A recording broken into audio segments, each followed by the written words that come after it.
formée par l'école biodynamique qui est à Montpellier, sexothérapeute en corporel, formée par la méthode de Jean-Yves Desjardins, et puis la faculté de médecine, et enfin énergéticienne, formée par deux méthodes complémentaires, celle de Marie-Lise Labonté et puis celle de Yann Lipnik, qui est une méthode plus chamanique.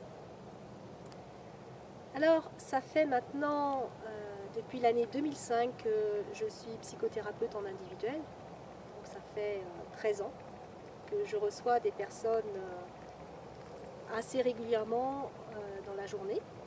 Et ça fait depuis une dizaine d'années environ que j'anime des groupes. Alors pourquoi les groupes? J'ai pu constater lors de mes premières années de pratique que souvent donc, la thérapie avait une certaine lenteur dans les processus, puisque en fait on ne reçoit les personnes que sur 1 heure et demie, et qu'en stage ça pouvait vraiment avoir l'effet d'un booster sur les personnes et d'accélérer énormément le travail sur soi et le changement dans leur vie. C'est pour ça que j'ai mis en place ces stages. Et le premier que j'ai mis en place, c'est donc le stage sur la naissance, puisque c'est celui qui m'a révélée en tant que psychothérapeute, puisqu'avant j'étais dans les finances. Ça a été le stage pour moi de ma vie au départ. Et j'ai voulu, c'est pour ça que je l'offre aujourd'hui au monde.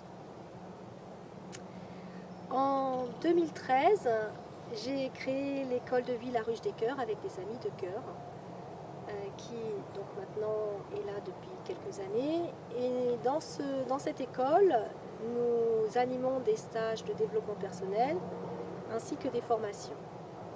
Dans ces stages de développement personnel, il y a bien sûr le stage sur la naissance pour faire une renaissance dans sa vie. Il y a le stage sur l'enfant intérieur et puis sur l'adolescence retrouvée. Et puis le dernier qui est là sur le voyage du héros. Et c'est justement sur ce stage que je vais en parler plus longuement. En formation, il y a le stage sur les structures psychologiques, la formation sur les rêves, des formations sur la gestion de l'ego, des formations en énergétique, bien sûr, qui sont à l'origine de la méthode de Marie-Lise Labonté, et puis de Jean-Luc Gentieux, qui est un des formateurs de l'école. En animation, donc, on est plusieurs intervenants. Je me suis présentée, il y a, comme je vous l'ai dit, Jean-Luc Gentieux, qui est un énergéticien de très bon niveau, qui a développé ses propres méthodes, et notamment la méthode de l'alignement à sa signature identitaire, qui complète le stage de naissance. Il y a également Antonella Derviso, qui est en fait on pourrait dire une thérapeute en psychosymbolisme. Ça va être tout ce qui est référentiel de naissance, astrologie, numérologie. Il y a des formations à ce sujet dans l'école. Nous avons aussi Nicolas Wanout, qui est bioénergéticien par la méthode de Yann Lipnik. Et nous avons encore d'autres intervenants. Je vais maintenant vous parler du stage sur le voyage du héros, qui se déroule sur 1 semaine, qui est un stage important, en fait, qui fait partie intégrante des stages de développement personnel, puisqu'on a commencé avec la naissance, c'est le début de vie, l'enfance, l'adolescence, et juste après, une fois que donc, de nombreux programmes inconscients ont été modifiés, il s'agit d'aller vraiment dans le sens de sa vie et de se réaliser. Et le stage du voyage du héros est vraiment le stage qui permet cela. Alors, quels sont les objectifs de ce stage? Déjà, c'est de se découvrir, de se connaître, comme les 3 autres, mais ça va encore plus loin. Vous imaginez un stage sur 1 semaine, donc il y a beaucoup de processus inconscients qui vont revenir, qui vont se manifester et pouvoir justement donc, les éclairer, les dépasser. C'est donc l'opportunité donc, de se découvrir, mais également de redécouvrir le véritable sens de sa vie, qui a déjà été approché lors du stage de naissance, mais là il s'agit d'aller plus loin. Qu'est-ce que je suis venue faire ici sur Terre? C'est quoi le but de ma vie? C'est, à mon avis, certainement pas le fait de travailler dans un bureau, classique, métro, boulot, dodo. Il y a autre chose de plus important que ça. Et c'est quoi? C'est quoi le sens de ma vie? Qu'est-ce qui m'habite véritablement? C'est de découvrir cela et de l'explorer en profondeur. De l'explorer en profondeur, mais également d'aller voir qu'est-ce qui empêche que cela se réalise. Qu'est-ce qui est mis en place de façon, encore une fois, inconsciente à l'intérieur de nous, qui fait que ça ne se manifeste pas dans notre vie. Et en général, donc ce sont tous nos blessures qui n'ont pas été réglées, tous nos schémas qui sont là et qui en fait se rejouent et qui entravent notre chemin de lumière. Et principalement, bien sûr, c'est l'ombre, on va pouvoir appeler nos dragons, cette ombre qui va se manifester et nous empêcher d'évoluer, mettre des résistances dans tout ce que l'on va entreprendre. Et c'est là que c'est difficile parce que les personnes qui commencent le cheminement sur elles sont des personnes qui commencent à se poser les vraies questions. Elles se posent les vraies questions, mais au départ, l'ombre n'est pas du tout en accord pour aller vers la lumière et va manifester tout un tas de résistances. Résistances qui peuvent être internes à la personne, mais également résistances que l'ombre va attirer autour dans la vie de la personne. Et donc la personne est en chemin et elle rencontre pas mal d'obstacles, ce qui souvent décourage dans ses premiers cheminements, décourage dans le fait de se réaliser. Et combien de personnes vous pouvez entendre vous dire « j'aurais aimé faire ça ». Et en fait, elles ne réalisent rien. Donc c'est se découvrir, se connaître, voir le sens de sa vie, aller voir les résistances qu'il y a à l'intérieur, connaître son ombre, la rencontrer. Ce n'est pas la combattre, car plus vous combattez l'ombre, plus vous la nourrissez. Elle fait partie de vous. C'est aller la rencontrer et trouver des compromis avec elle. Et cette ombre, elle est multiple. Elle a plusieurs facettes. Il y a d'abord l'ombre piège. L'ombre piège, c'est celle qui s'est formée avec vos blessures d'enfance. On pourrait dire c'est un puissant fond. De là, s'est greffée l'ombre castratrice, celle qui va faire en sorte que vous allez saboter tout ce que vous entreprenez. Et cette ombre castratrice est très forte. Et au-dessus, vous allez avoir l'ombre moralisatrice. Celle-là également aussi est très importante. Et à chaque fois que vous allez vous mettre en échec, l'ombre moralisatrice va se servir de ça pour encore plus renforcer le côté rigide, moralisateur sur ce que vous faites. Elles se combattent l'une et l'autre. Et en fait, viennent nourrir, ce sont des serviteurs de l'ombre piège.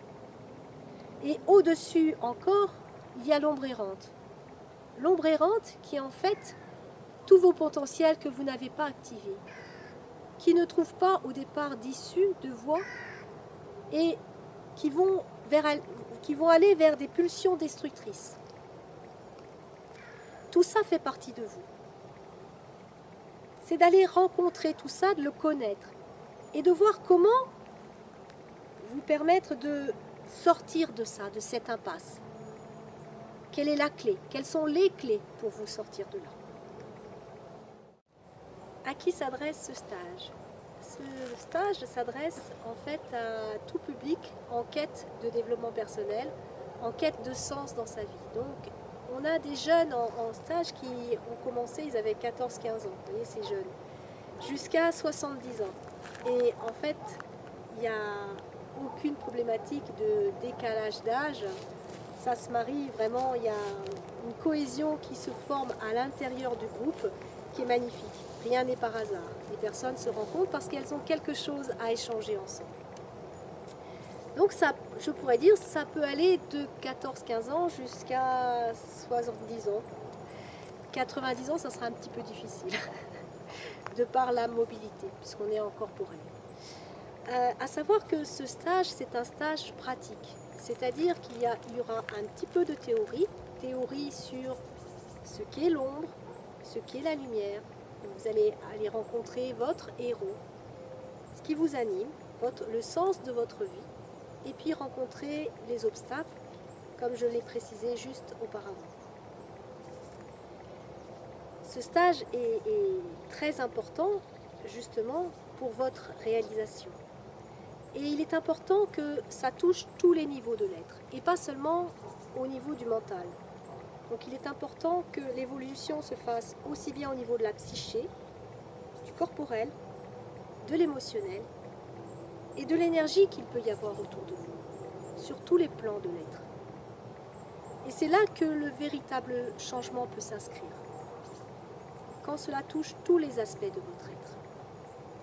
C'est un stage très pratique, très corporel, avec des exercices qui vont être des exercices sur la respiration, des exercices de mise en situation, et qui vont se baser sur un outil qui est très efficace qui s'appelle la Gestalt.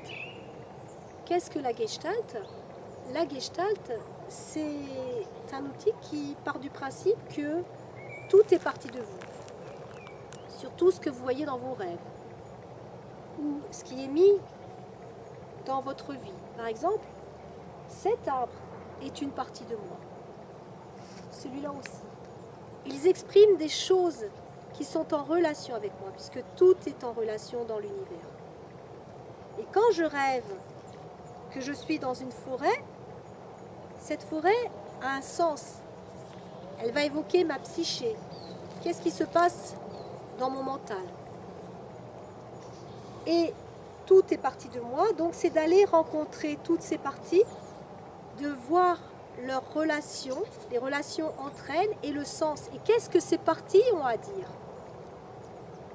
Dans cet outil, des personnes vont interpréter l'ombre de la personne. Et d'autres vont interpréter peut-être le trésor qui est à trouver. Et la personne va cheminer à travers tous ces personnages qui sont en même temps elle. C'est là le principe de la Gestalt. Tout est parti dessous. Et elle peut, par moment, si elle le désire, changer de rôle pour se mettre, pour sentir ce qui se passe à l'intérieur d'elle. Mais en tout cas, donc, elle va être ce héros qui va cheminer pour aller dans le sens de sa vie à la recherche de son trésor. Et ce qui est intéressant, c'est tout le cheminement, tout ce qui va se passer sur son chemin. Alors, il y a la Gestalt que l'on utilise beaucoup. Il y a aussi des exercices respiratoires avec des méditations d'Osho. Il y a des respirations conscientes qui permettent de passer la censure, la barrière qui est au niveau intellectuel et qui font remonter des mémoires. Et ça, c'est très intéressant. On utilise aussi le dessin et bien sûr des massages d'intégration. Il est important que tout ce qu'on va découvrir soit intégré après à tous les niveaux également de l'être. C'est donc un stage très pratique, très corporel. Il y a de la théorie, mais c'est principalement quand même pratique. Qui sont les animateurs de ce stage? Donc, moi-même, bien sûr, je suis donc animatrice. Il y a également Jean-Luc Gentieux, qui est donc énergéticien, je vous en ai parlé tout à l'heure, et Antonella Derviso, thérapeute en psychosymbolisme. Nous nous complétons pour vraiment vous amener à toucher les différents aspects de votre être et à vous réaliser. Ensuite, tout ça va se mettre en place et c'est bien plus important dans un groupe qu'en individuel parce que les autres personnes vont interagir avec vous. Et c'est ça qui est intéressant. On ne pourrait pas le faire en séance individuelle. Donc, ce travail, c'est vraiment une manière de booster le travail sur soi, d'aller beaucoup plus vite et de mettre en lumière des choses qui ne pourraient pas être mises en lumière en individuel, par manque de temps, par manque de participants. Vous imaginez des groupes de 20 personnes avec les interrelations entre chacun. Voilà ce que va être ce stage du voyage du héros. Nous serons dans un lieu de nature, dans une yourte, Une yourte qui peut accueillir de 20 à 25 personnes, avec une petite cuisine. Il y aura un cercle de feu et la rivière à côté. C'est un très beau lieu de nature pour faire ce genre d'expérience. L'expérience qui peut vous amener à aller beaucoup plus loin dans qui vous êtes.